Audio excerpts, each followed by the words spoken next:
You're listening to Sweat, Snot and Tears, brought to you by NetMums. I'm Annie O'Leary. And I'm Wendy Gollidge. And together we talk about all of this week's sweaty, snotty and tearful parenting moments. With guests who are far more interesting than we are. Oh, Wend, talking to Giovanna Fletcher was about as amazing as I thought it was going to be, except for the fact that she made me cry about 18 times during the pod. Well, considering she's normally the one who cries on her podcast, I love the fact that she made you cry on ours. I know. Yeah, not one. I think she's met a crying challenger to her crying crown. I think she might well have done. Oh, and speaking of crowns, I love all the details that she gave us about interviewing the Duchess. I know. I have got serious envy about how up close and personal she got with her. It's amazing. And I'm also loving who her dream guest is now that she's already had the Duchess. She's set her sights even higher. But everyone, you're going to have to listen to find out. Enjoy. So this morning, Wendy and I are joined by, the only way I can describe this person is a veritable ray of sunshine, which is what we all need in our lives right now. Wendy, we've got G. And I'm so excited. Morning, G. So am I. Morning. How are you both? We're good. How are you? Really good, really good. Drop off went well. You know, the world is good again. Sort of. Not really, but you know, the drop off's happening, so that's nice. That's always good. Now, the first question we always ask on the podcast is, have there been any sweat, snot or tears in your house this morning? Oh, well, we had a wetting the bed incident in first thing this morning, which meant that straight away he wanted to go downstairs and watch something on the telly, and it was barely 5 o'clock. So yes, there were tears to go downstairs and watch TV and get the day started. But thankfully, school has swimming today, so that was an incentive. You must get more sleep, but otherwise you won't have enough energy to go swimming. Suddenly, back to sleep, all fine. Oh, well, that was good. So the 5 o'clock wasn't the real start to the day? No, we managed to stretch it out to 6:20, which on those days makes me feel like a bit of a superhero because that doesn't happen very often. It's quite well documented on both yours and Tom's Instagram that your kids are particularly early risers. So how do you cope with two super busy full-time working parents and kids that think 5 o'clock is morning?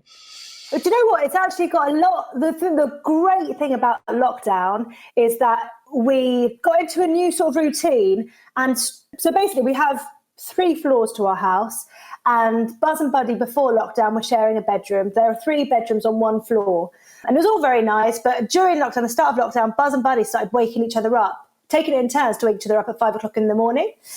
So they would turn the light on and play games, which was fine if they were just going to do that because they always shut their door. They were very, very clever like that. But it's when you're having to referee at 5:05 that you're like, this is not cool. This is not happening. So we actually were really lucky in the fact that we've got another bedroom at the top of the house. And I just casually said one day, Buzz, how do you fancy going and sleeping at the top? And he was like, what? Up? And I was like, yeah.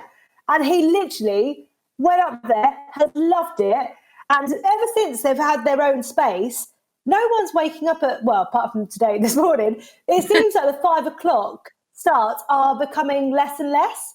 Although actually, I say that, that's a total lie because Max is now in a big boy bed, the 2-year-old, because he could climb out of his cot. And so he has started to learn that he can just get out of bed whenever he likes. And that is quite early, but we separate it. So we take it in turns to have the first one up. Yeah, but the difficulty with that is that you might get the one that's up at 4 and then they go back to sleep straight away, which is amazing. And then actually the person who gets the second child up at 5 say, they don't go back to sleep. So it's kind of, you don't know what you're going to get. It's a luck of the draw, but it could mean anything. Well, I think that's the rule of parenting, isn't it? It's just the luck of the draw and you never know how it's going to turn out. Now, you referenced lockdown there, and the big news kind of around that time was that you managed to get the Duchess on your podcast. Tell us about it. How did that happen? I know. Talk about the year is just so strange. It feels like a lifetime ago. So as you know, Had Mum Had Baby, we've been going for 3 years now. And I can remember early on, whenever people like you guys would ask, who would be your favourite person? Who do you want on? I'd always say Kate Middleton, as I called her then, but now I very much call her the Duchess. I sent some emails in and no one was getting back to me, or if they did, it would be a case of, she was very sick because she was pregnant and duties were kind of sort of being juggled around and stuff. And it was always very, very sweet, but it was a definite no. And then because of all the work she's doing in early years, it just happened that the worlds collided at the perfect time. So my last sort of pitch for it, if you like, just landed at the right time. And she has spent years and years talking to different scientists, practitioners, researchers, caregivers. Yes, she has. Yeah, she knows her stuff. And she wanted to get as many people as possible to take part in this survey. So I went to Kensington Palace and met her team. That's so exciting. Yeah, I know. Even just going there, I was like, what do I wear? Not that line in. Oh, I went to Kensington Palace and met whatevs. I know. But I went there and we were talking about the survey and how it could fit in with the podcast, and we're thinking about different ways, and because there are 5 questions to the survey, we were like, well, do we do a different sort of special episode for each one? And I was like, but that's really bending the laws, if you like, of the podcast and what it is and the setup. So I kind of said, what about having a Duchess on? Because that's what we all knew was why I was there, And at that point, it was a case of, well, maybe 10 minutes, that we could do 10 minutes, amongst all the experts and stuff that we were talking about using. And I was like, okay, I can do that. I can work with 10 minutes with the Duchess. That's good with me. And then when the whole thing launched in Birmingham, I was invited along and we had a 5-minute chat, just the two of us, which was lovely. And also very strange because when you're about to meet a royal, there's this thing where people will be talking to you from her team, from the Royal Foundations team, and then all of a sudden they just disappear mid-sentence, and then a royal appears in front of you. It's like, so yeah, it's very surreal. So that was nice, having that 5-minute private chat, and then we went into a group setting to talk to some of the parents who had taken part in the foundations of putting the survey together and some of their experts. And then after that, the podcast was talking about again, and I was told, actually, you can have the Duchess. And I was like, amazing. And I was told that we'd get 45 minutes. And I was like, amazing. And then nothing was said. I wasn't asked for weeks. I wasn't asked for a brief of what I would be talking about, anything like that. It was. I felt like part of the team, and it was amazing. And then literally a few nights before, one of the team said, can we just, if this was a normal podcast, can we have a list of what you would ask? But also in keeping with the survey and stuff. So I just thought, you know what? Sod it. I'm going to just send in like there are no rules. Yeah.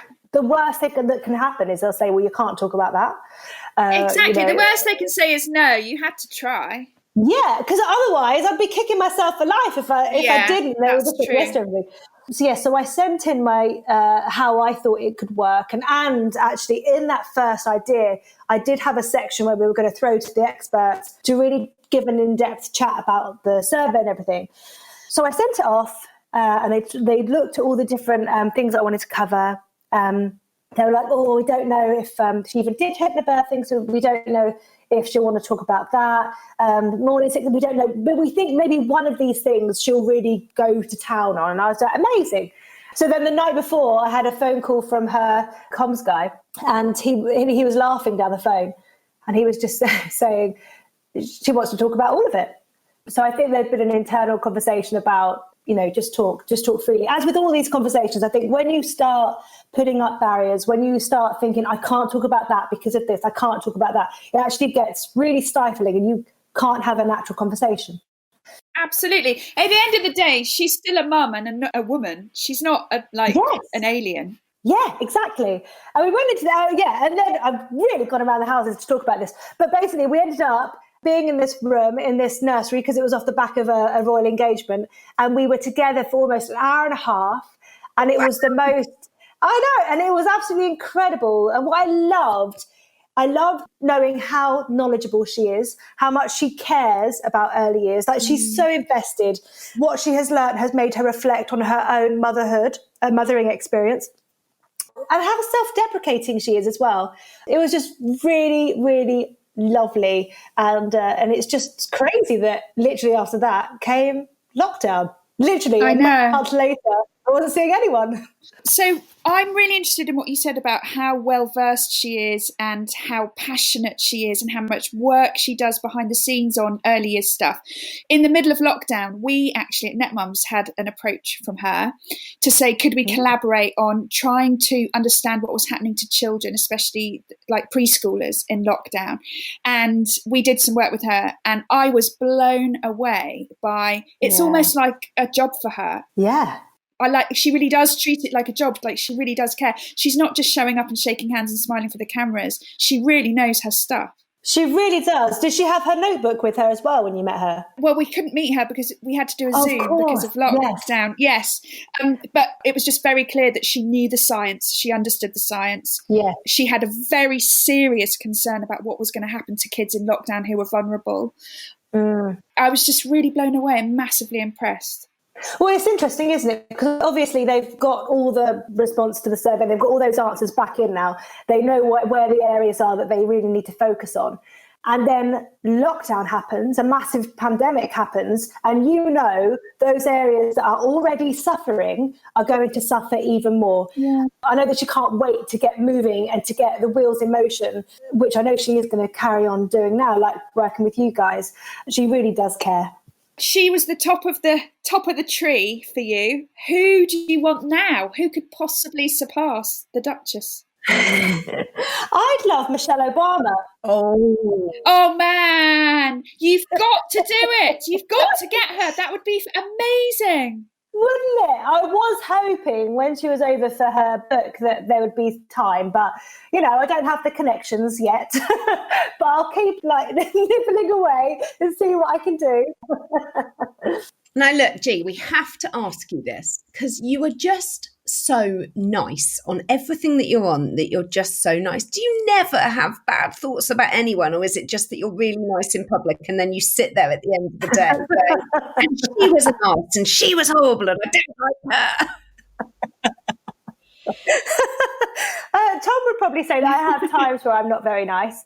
I think it's really think about what we put out there, and I don't have time for bitchiness, for tearing other people down, especially online. I don't see the point in it.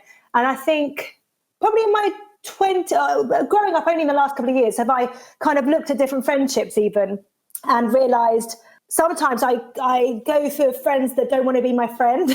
Sometimes it's all about realising that it's okay if everyone doesn't get on. It's okay if you don't connect with certain people. Just step away. Because obviously I have arguments and I have moments. But yeah, on the whole, I think sometimes when I see people having arguments on Twitter and stuff, I'm just a bit like, really? Is it worth it to get that angry, to get that annoyed by something? Obviously, if it really means something, if someone's really done wrong by someone, then that's completely different. And also, I'm at home the majority of the time, writing. And it's just nice to get out of the house and meet people. I don't need the drama when I am out. Well, as Michelle Obama would say, when they go low, we go high. Exactly. And I think even when it comes to trolls and things like that, I just think you don't know what that person has gone through that day and whatever else. And I just, to add to that, that's not really that good either. But what happens when you're the target? Like, I can remember distinctly there was a really vicious trolling thing directed at you about baby weight at one point, and I wanted to climb into my phone and throttle people. How do you stay sane when you're the target? That must be so tough. Yeah, it is tough. I think the restrict button now is amazing because it's better than blocking. Yeah, that's made a big difference, I think. Things like that, things like weight, it kind of feeds into your own insecurities. For most women, learning to not even love your body, to respect your body and to accept your body, it's a journey. I know people hate that word. I don't think people can say the word journey without saying, I know people hate that word, but it is a process, it's a journey. And I think if someone catches you at a point where you are feeling quite low about it, that can be quite tough. It's hard, isn't it? I'd like to think that if someone was to say something negative now, I'd be a bit like, well, I've given birth 3 times and, you know, I'm just thankful not to be, I don't know. Dead. I call dead, yes. I'm alive and it's marvellous. Yeah, it's very hard. The restrict button's amazing, but what I find tough is that whenever I say it's fine, just brush it off, there's always going to be something that hits. And we all know it said so much. You're going to get 100 nice comments, but that one negative one is the one that you'll read as true. So there's something about the nice comments that you think, yes, it's human nature. Yeah, it's strange. But also, I think it's probably good to keep yourself in check, because if you can't, if you take on board all the nice comments as well, you get quite a big head. I think it's just good to maybe just really dare brush it off. You know, I've not heard anyone say that. Think of all the trolls as a reality check to keep you grounded. That's a really good. Don't let it go too deep. Don't let it go too deep. Just on the surface level. Yeah. You've somehow got to stay in the middle of the scale, haven't you? And all the terrible things happening at one end and the amazing things happening at the other have almost got to fade away, and you've just got to stay locked to the centre. Otherwise, you'll always lose your way, won't you? I do this thing every now and then. If I am having a bit of a wobble, I do a post or a dump and go. So literally I post and then I just leave my phone. I don't go on it. But yeah, I did this thing once, because I know that some people when they have negative comments, they try and engage and try and on a rational level. And I did that with one person once, and it just went downhill, even worse. And I just thought, oh God, that's the last time I'm ever going to engage, actually. It's better to just not do that. Yeah, that's tough. That's tough. So is it a fingers in the ears kind of thing, or a private weeping kind of thing, or a mixture of the two? God, I'm loath to say that I haven't wept over it for a while, because that means I'll probably have a big crying fest tonight. But yeah. Get the tissues. Tom, morning. And also, I'm not being funny, hormones and stuff like that, my own physical well-being, I wake up every morning and I'm in agony, and and I think maternal mental health, everything like that, we all have so much to focus on doing it for ourselves. So someone else's voice, you can't pay any attention to that, because what is actually happening with you and your body is far more important than someone else's flippant opinion that they might have posted just because they're a bit groggy because they didn't have milk for their cereal, So you said that things are ramping up for McFly at the moment, and Tom's off being the band for a while. How is it having a husband who's a boy band member who loads of other women fancy? It's got to be a bit weird. Well, we've been together now for 17 years, I think, and known each other for 22. 17 years of that. So the whole time we've been together, he has been in a boy band. I think we are older now, that's a fact. And long gone are the days where girls scream and run after him, and it's a very different setup now. You're more likely to have little kids come over to Tom and go, I read your books and they're amazing. Yeah, you're more that's likely true. to have that. Tom's a bit of a hybrid now because he's crossed over a little bit. Yeah, I don't think I've ever been a jealous girlfriend or wife. I think it's part of his job. And it's amazing. I think we all have a big appreciation for music and how that makes us feel. And it's great that he is in a job where he gets people in touch with their emotions and they're allowed to let loose and express themselves. So it's just part of the job. But I'm sure there are loads of people who fancy me. Funny you should say that, Jean, because I need to tell you a secret about Wendy. Wendy cries. Oh, sorry, Wendy. Wendy cries every time she watches his wedding speech. So he very much is good at provoking emotions, at least in Wendy. Now, is it weird sharing that with someone? Is it weird that someone like Wendy watches that every day? Sorry, Wendy. You're making me out to be a nutter. Which... do you know what? No, it's not weird, because I think originally it was posted. No, Wendy, you're not weird. It's okay. We put it out there. Originally it was posted just so that we could share it on Facebook and for our friends and family who were overseas, whatever, couldn't come to the wedding. It's a nice way of celebrating your marriage and everything. And then, it just kind of went viral. It went nuts. It's amazing. Yeah. But friends reference it when they're writing books and all sorts. It's great, but I just find it fun. Any wedding we go to now, bearing in mind we've been married 8 years, still when we go to weddings, in the groom's speech, they will reference the fact that Tom is there and that he has screwed them over. So it's kind of thing. You've got in my wedding speech, and my husband doesn't even know who you are. So That's hilarious. oh, dear. I love that. Talking of crying, we would be lying if we didn't say you do cry quite a lot on your own podcast.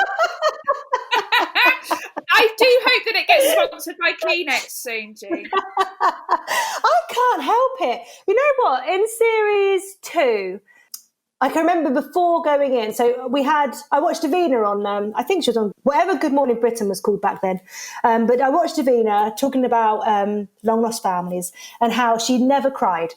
And how, because at the moment where she's delivering the news of where their long lost family are, it's all about that person receiving the news, and it's their story. It's not for her to share her emotions in that moment. And I was like, great, I'm going to channel Davina. It's great. Literally, the day that Davina came on the podcast, I had 2 women, Ella Michelle, 2 mums who had both lost their babies. So Teddy died a few days after being born, and then Orla died. She was stillborn. And I can remember going into that podcast thinking, channel Davina. It's about them. We should all channel Davina, to be honest. Yeah. And then Davina was going to be the next person that I was going to have in the studio. And literally, I can't, anytime, I think that topic as well, I mean, it doesn't take much to set me off. But that topic as well, I think it's as a mother, even as a human, I mean, yeah, as a human, help but feel. Oh, it's horrific. Yeah. And then when you're in a studio, when you've got that voice in your ears, when you can hear someone's breath, when you can hear the crack in a voice and they're speaking, oh my God.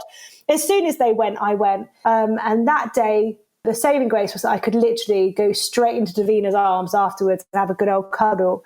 I can't help it. Even joyful things sometimes I'm crying and the guest isn't crying. No, I'm a big crier. I cry when anyone leaves our team at work, or like if I see someone who looks a bit sad on the street, I might get a bit of a tear in my eye. I think crying is normal. Really? When you see someone on the street crying, do you ever go over and say, "Are you okay?" Yes, every time. Yeah, every time. I do. Yeah.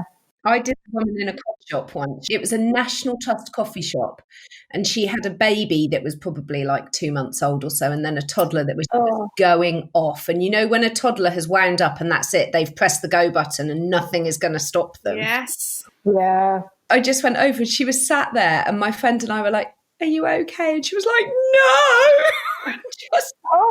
And so we took her toddler outside for a second so she could feed the baby, and afterwards then she was then crying because someone had helped her. And it's just it shouldn't make it's just awful when you see someone doing that and no one goes to help them. I know, we all are in it together. We need to do that a bit more, I think. I think there's something amazing about going over to another person and saying, "Are you okay?" Especially a mum. Because I think we all know that in that moment you can feel so judged. You can feel like everyone is watching you for the wrong reasons, rather than perhaps they're watching you going, "I remember those times," or "Gosh, hope she's okay." It feels like there's judgment there instead. So going over and just letting them know that you're aware of the situation and that it's okay, I think it's the best thing ever. Yeah, it is. So talking about baby loss, we know that you're affiliated to Tommy's. Can you tell us a bit about why that matters so much to you? So I had a miscarriage before Buzz. So I had PCOS. I knew that. So I'd come off the pill and I just didn't get my period back at all, which at the time was great. So I remember thinking, "Oh, this is nice. I don't have to worry about the hormones or all, having periods or anything." And then about a year in, I was like, well, this is actually something might not quite be right. And then a few tests later, I found out I had PCOS. And my doctor, my GP, was just a bit flippant about the whole thing and just passed me a leaflet that she'd printed off the internet. And I was a bit like, well, what about having babies? And I think that I was engaged by that point. And she was like, "Oh, well, there's nothing to worry about yet." But on this blooming leaflet she'd given me, it said infertility. And I was like, well, I don't know, how is that not something to panic about? Yeah, I would be freaking out. Yeah, and she put me on this pill that was awful. Emma Willis was pregnant with her second child at the time, and the way that the pill made me feel was worse than what Emma was experiencing in actual pregnancy. It was awful. But like what? Like physically bad or emotionally bad? Physically bad. I felt nauseous the whole time. It was just horrible. So Emma made me go and see her doctor, and he was absolutely amazing and put me on metformin and Clomid. And then, eventually metformin until I knew that I wanted to start trying, and then Clomid as well. Hang on, how does metformin help then?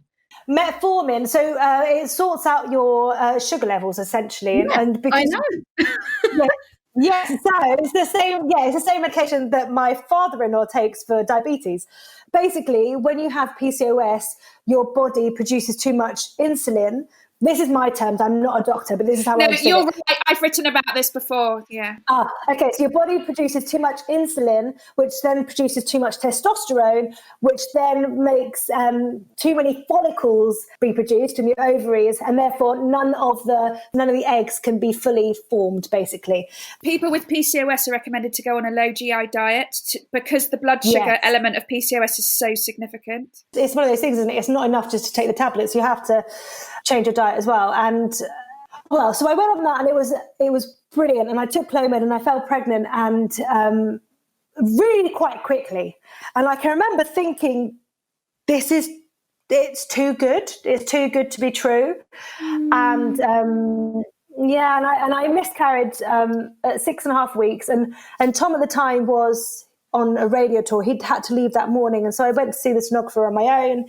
Oh, gee, that's rubbish. But then I think about the people now going through it. Oh my God, I know. I just can't imagine, what that's like. And I can remember I got a taxi to the surgery, and I can remember Bob Marley's "Every Little Thing's Going to Be All Right" playing, and just thinking, stop it! I'm going to go now. Even now, I have to turn that song off. I can't have it on. And even though I know that everything was okay, because if that hadn't have happened, I wouldn't have Buzz, and I will always say that Buzz is my silver lining. But in that moment, it was so hard, because that was the first time, that was my first brush with motherhood, and I felt like I'd failed.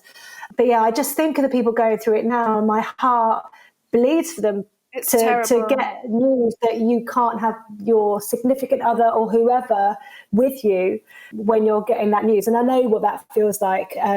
Thankfully, Tom was around the corner, so he was literally at Radio 1 doing an interview, then driving straight on to Birmingham for something else. So straight after the interview, he drove round and gave me a cuddle, and literally we had to go off for work. But so for me, I think knowing how I felt, knowing how little was said about it, how much the conversation is hidden with, this whole thing of, you mustn't tell people you're pregnant until you're 12 weeks.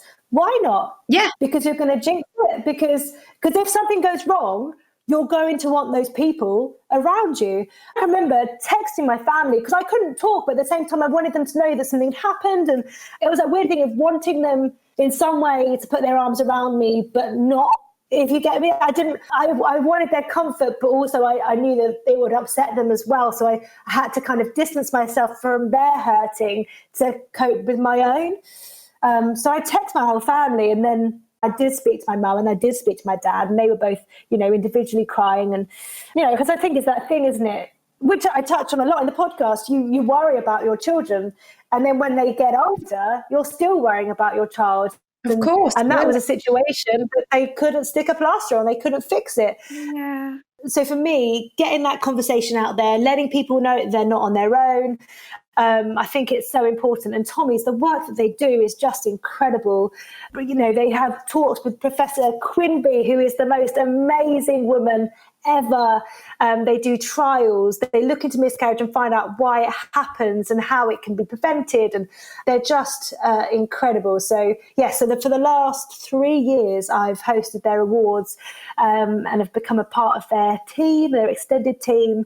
Anyone who's going through it, turn to them, because there are so many voices that will give you comfort in what you're experiencing. And I think sometimes when you're at your lowest, hearing other people say that they felt the same is just the biggest comfort. So, G, you do quite a lot at the moment. You're a mum. Yes. You're an author. You have a very successful podcast, and now you're adding live events to your bow. Yeah. First of all, are they live as in we can come? I'm guessing not. How can you come along, and what are they going to be? It's going to be virtual because the last couple of years we've been able to go out and about and actually put on sort of a show, if you like, a sit-down audience panel type show. And this year we can't do that because, Rule of 6, guys, you can't do that right now. But this is a virtual event, which I love because I think as a mum, it is quite tricky to commit to things and to go out and be somewhere at a set time. As lovely as it is to leave the family behind, it's not always possible. So this is going to be a 4-day event between the 15th and the 18th of October. There are going to be 5 different talks a day, and it's brilliant. They're all about empowering the mum and getting different conversations out there. We're going to have everything from first aid to physical health to pelvic health, and I love it. It's just like an extension of the podcast, but bigger with actual experts to get involved as well. So you're not going to believe this. Go on. What? This is the ultimate mum nightmare. The school is calling me. No! What? Why? Why are we doing this? Corley, do it. Phone, answer. I'm intrigued now. Go and answer. Right, Annie, you go and ask the question. I'm going to phone the school. Yeah, you need to find out what's going on. Well, in a way, this links into what I was going to ask next. So, G, out of all the roles and kind of the many hats that you wear, how do you prioritise them, or what do you feel most committed to or proud of? You've got author, mum, mummy blogger, pod host, charity ambassador. How do you rank them? Mum always has to come first. And I think in lockdown, it's kind of made me realise how to rank the others. That's interesting. Yeah, and I know that, your online stuff is important because it helps you feel connected to the outside world. But at the same time, I've had to decrease that because I need to be at home, and actually having this other thing hasn't been that great. Whereas writing, that's something for me and is a proper job, for want of a better way of expressing it, that is a focus. And writing, so I've had to do extra letters for Letters of Motherhood for the paperback release next year. That's been good. That's been therapeutic.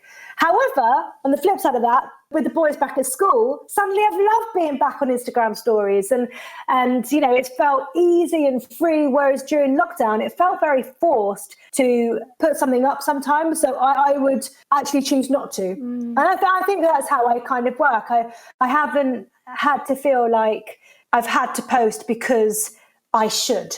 And I've hoped that everyone is in the same boat and focusing on their families rather than this external thing. It's interesting that you say it was lockdown that's kind of helped you reprioritise. I think it's made a lot of us reflect on how we lead our lives. The thing I've taken out of it in terms of parenting is we were doing way too much. We were going to way too many swimming lessons, ballet classes, blah, blah, blah, blah, blah. And actually, once that was stripped away, I realised we didn't really miss it. The kids didn't miss it. They didn't need it. And why were we getting up at 7 on a Saturday to drive someone? Yeah. We realised that... You think, I've got to fit all these things in. And actually, you don't. I'm back. Hi. What was it? Was there an emergency? Yeah, what did they want? She's got a temperature. Shit. Oh, sorry, I shouldn't swear on my own podcast. No. Which one? Big one. So once I've finished here, I shall go and get her. But wait, does that mean you all have to isolate? I don't know. Who knows? The rules are too confusing. But wait, you just edited the story on what to do if the story is live on the site right now. What to do if your child gets sent home with a temperature? Read back your own story.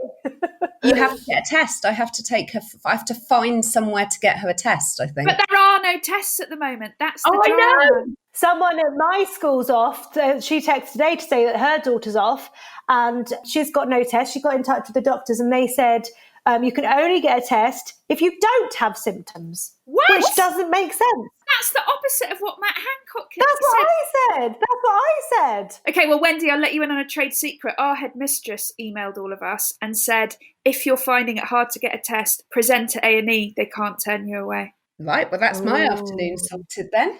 Wendy, you don't need this in your life. But this is the problem with going back to school. No one knows. I bet you any money she's just a bit under the weather. She always gets a temperature when she's just a bit run down. It's the first full week back. She's just knackered. So she's got a temperature, which means you've got to get a test. Then if she doesn't have it, can she go back, or do you still have to isolate? No, all of the family has to self-isolate until you've got a clear test. And then if she does have it, the whole class or the whole year gets sent home with the teacher. Like, what happens at school? Her bubble has to... I don't know. See, I think bubbles are ridiculous. I even agree. If I think of the two boys are in two different bubbles at school. They'll have people in their bubble who are siblings in another bubble. Yeah. And I just don't understand how they expect that to work. And it's October soon. All the kids are going to be snotty. They're all going to have temperatures. None of them are going to have anything other than back to school bugs. It's just so hard. Yeah. Anyway. Moving swiftly on, G. Moving swiftly on. Okay, so I was interested in what you just said about Instagram, that sometimes it feels a bit forced, so you step away from it. But then on a day like today, it felt good, so you went with it. Yeah. How does that impact not just your life, but your relationship? Are there days where it feels comfortable to share, and then days where you want to stab him in the head with a fork and you're like, I'm not going to share anything about you on my Instagram feed? Like, how does that work? Well, all of my posts are shared in the moment when I feel like it. You don't have a team of people who you send pictures to once a week and they go, oh, today we'll put up the nice picture of them going for a walk. No? Because some people do that. Some people do that. And today we'll put up the picture of her stabbing him in the eyeball with a fork.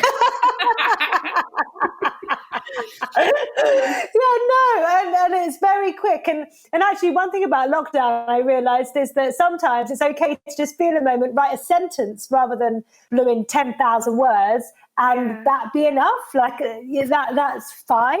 I don't post anything if I don't feel it, and I have to be at that moment. I also feel a bit funny about posting anything that's taken a week ago. I just think if you took that photo, use it now rather than like. It's instant, isn't it? So it's in that moment. It's not, unless it's a throwback Thursday, it's not, here's a happy time from last week, you know. That's why you connect with people so well, because it's not curated and it's not. Yes. Like I was joking about your pink door and your lovely pink wallpaper, but you haven't sat there and thought, this is how I look. This is what I want to show. You're like, shit, I've got porridge in my hair and this has happened. And I'm funny. I was literally shoving makeup on my face a minute before this call started. That makes me feel a lot better when I hear things like that. And I think that is, I mean, we keep talking about lockdown, but I don't know when we'll not talk about lockdown. But I think that's another thing. I was always someone who's never really bothered about makeup and being online and feeling like you have to look a certain way.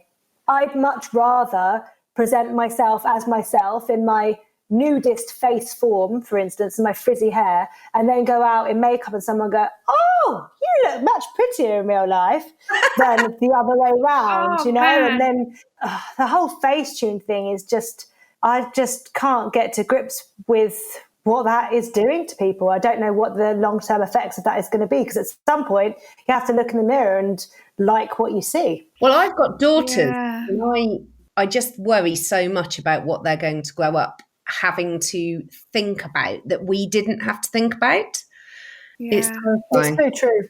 And also everyone's trying to look like one person. It's terrifying that everyone's trying to look like one thing. Everyone wants to look the same, because if someone goes missing, you know, there's no one's going to know what that person looks like, because everyone looks the same. Or I know all mums worry about everything to do with their kids, but in terms of that appearance side of things, do you worry as much for your boys as you think perhaps mums of girls do? No, I don't worry about boys with their physical being. I think that's, I don't worry about that at all, actually. They don't talk. Buzz is watching Spider-Man, actually, so he's talking about his muscles quite a lot, and he gets his guns out at any opportunity. It's so funny. But I think with boys, I worry more about mental health and about talking about their feelings and feeling accepted and accepting themselves for who they are and owning who they are and feeling comfortable with their decisions. And I've got one boy who hangs around with girls the whole time, and he plays chase the boy all the time, and he absolutely loves that. And there are no qualms within him at all about his choices. Then I've got another who hangs around with boys all the time and loves football, and they're both very secure in who they are and their choices. And I think as a mum, you worry about at some point someone else stepping in or them reading something or seeing something that makes them doubt who they are. You would do anything to stop that moment from ever happening, wouldn't you? That's the one thing I would wish for my kids, is that they could stay confident in their choices and about who they are. Yeah. And I think that is the terrifying thing as they get older, is you know less and less. But as soon as they start school, you know less and less about their day. Buddy started school last week he's now there 5 days a week. And we know less and less about who is getting on with. And we all have that thing where they get in the car and you say, how's your day? It's all right. But who did you play with? Don't know. Don't remember. Yeah. What did you have for lunch? Don't remember. Yeah. Yeah. And I think it makes that fear inside just suddenly, it's there straight away. And actually, we had the first night last night where Buzz came home. He did have an after-school club last night, actually. It's the only one that he has. And he came home and he just wanted to go upstairs and play Lego. But part of me's like, no, because this is how it starts. You're going to go off on your own, and then you're going to segregate yourself from the rest of the family. But in reality, he's been at school all day. He's had a busy week. He's had a long day. And he just wants a little bit of time to just play with his Lego and just think his own thoughts rather than hearing us all babbling away. Yeah. You've just said Buddy started. Did you weep on the first day? Yes, no, I didn't cry. And I was fully prepared. I think there was a moment, I got all the clothes, I'd labelled everything. They were all sorted. Everything was laid out. I lay everything out the night before because I'm that kind of mum. I can't do with the running around trying to get shorts or socks in the morning. Everything is laid out. And there was just a moment the night before where I was like, wow, this is it. And this is two of them going off to school. And whereas before we had the freedom to kind of, when we were working, if we were home, we could be with him and make the most of being with him. All of a sudden that opportunity was not going to be there anymore. And I say all of a sudden, we knew it was coming. But yeah, it's a very weird feeling. So I'm always suddenly hit by those emotions. But then the next day, and I was preparing myself for both of them to get a bit emotional. It's been a long time they've been off. But they both literally waltzed in, didn't look back, didn't care, didn't cry.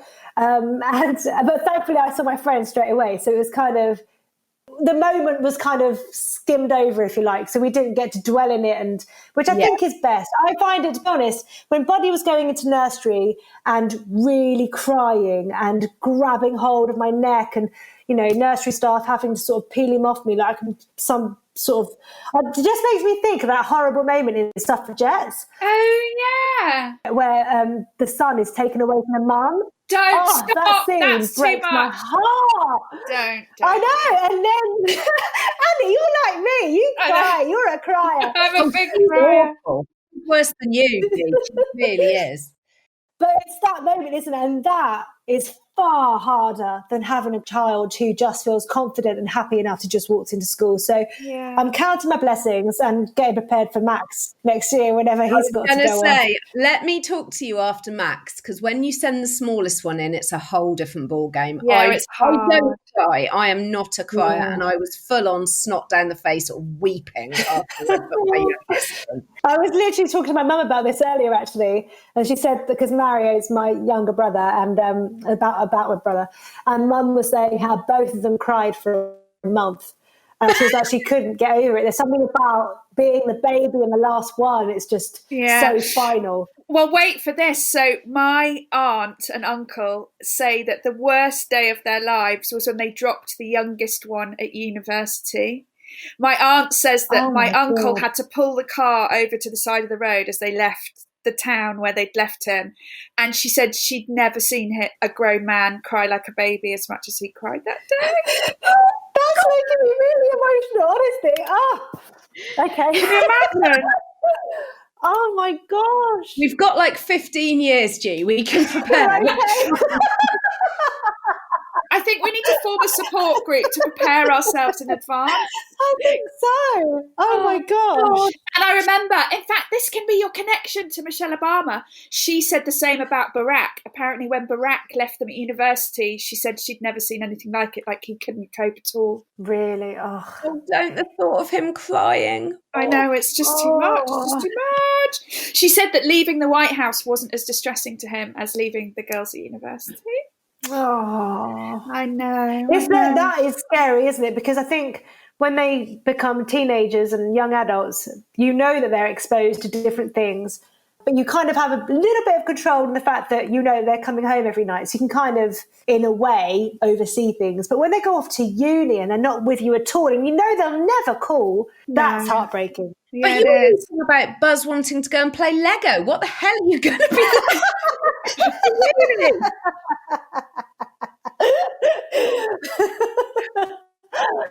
In connection to this, something that we notice a lot of on NetMums that I despise and cannot abide, and actually once fell out really badly with a friend about, is a lot of people assume that if it's almost better to have girls because they'll somehow stay connected to you in a way that boys won't when they grow up. And I think that's nonsense. I think it's absolute rubbish. But there seems to be this kind of inherent general belief that having a girl is better for that reason. Do you ever feel like a weirdness around the fact that people kind of almost think that having boys is lesser, G? No, I don't think that at all. And I think people are really forgetting how challenging mother-daughter relationships can be. I think you see all this on the films and how it's amazing when they're going out for brunch and lunch and having champagne and shopping.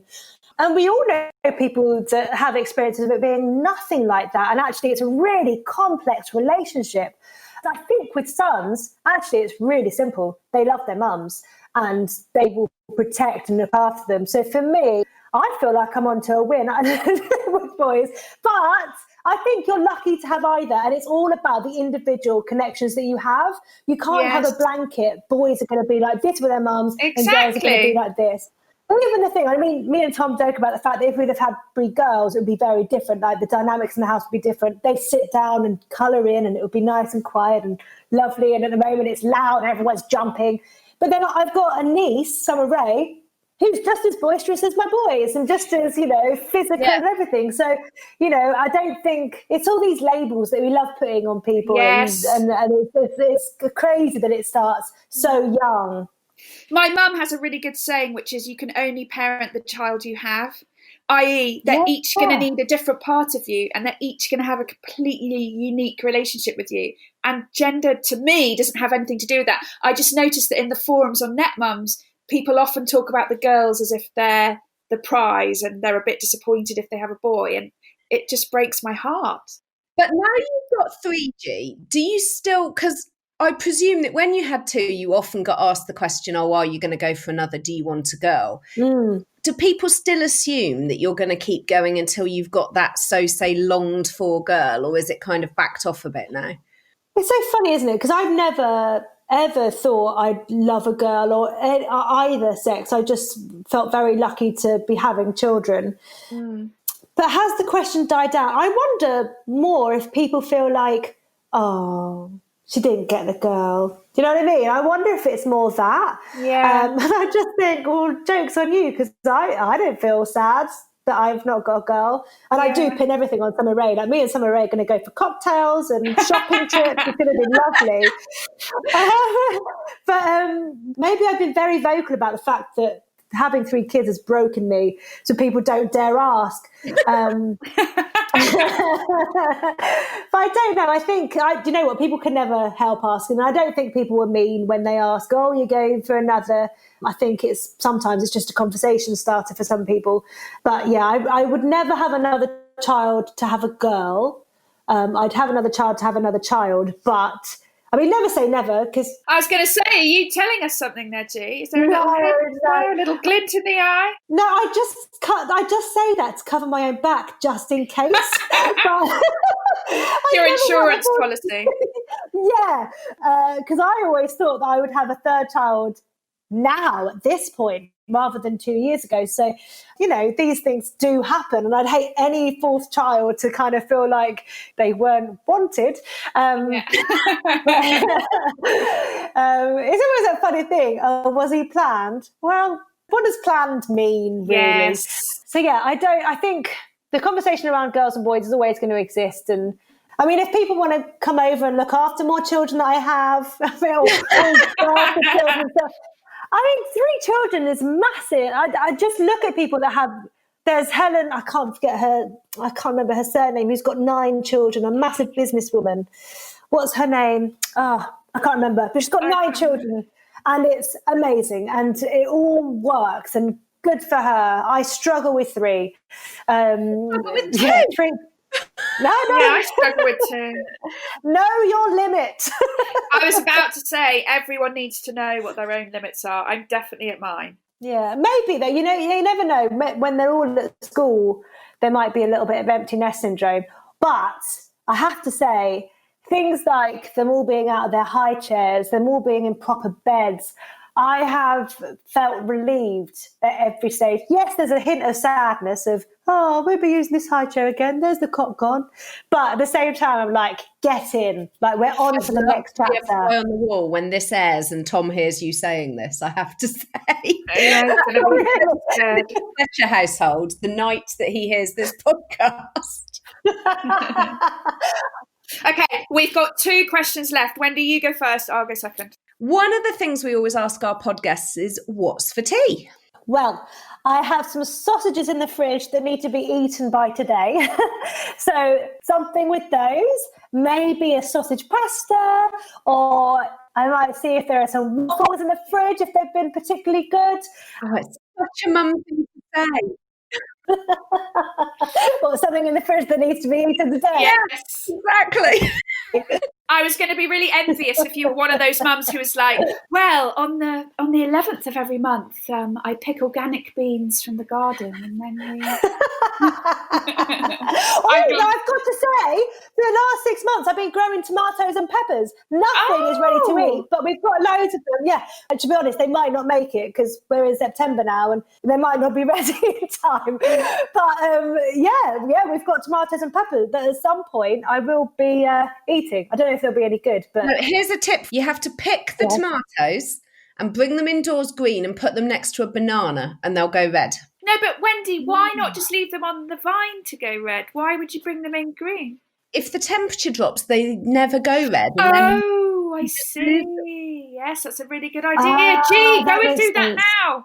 What is it about banana make everything ripen? Who knows? I don't even like bananas. They give off some kind of fume or something, I think. Bananas are quite, potent, Like, a lot of people get migraines if they eat bananas. Really? Maybe we shouldn't stand next to bananas. We shouldn't stand next to them too much. They might ripen us. Yes, that's very true. Right, last question of all, G. It's an uncomfortable one. Sing us your lullaby. Every family has a lullaby that they resort to when a child won't sleep. What's yours?